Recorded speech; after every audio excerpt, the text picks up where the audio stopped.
Hello, it's Pibble Pusher, and today I want to talk a bit about this culvert / doorway that I made. At first it was meant to be a spiked pit trap wall, but that didn't really work out.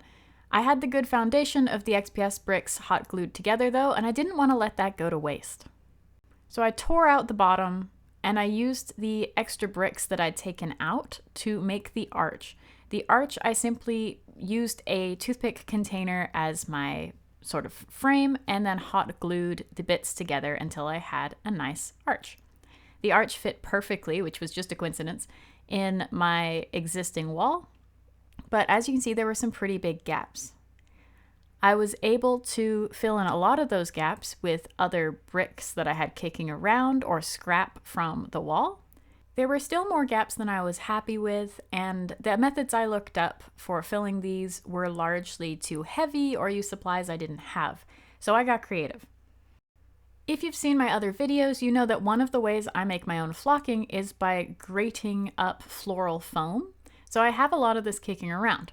I decided to attempt to press it into the gaps to see if it could make a good filler, and honestly, I was really happy with the results. It filled the spaces beautifully.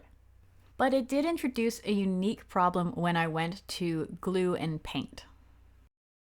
Just like Black Magic Craft, I use a black paint and Mod Podge to seal in most of my crafts, and one struggle I found with this is that the flocking wanted to stick to the glue and the paint and come out of the project.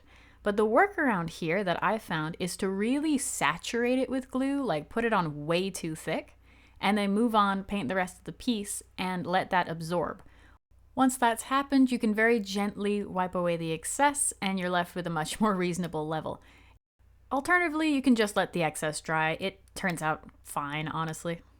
I wanted bars across my door so it could either be used as like a prison or a side gate or as a culvert that water could potentially flow through. So I used two strands of jewelry wire and twisted them together to make them a bit thicker.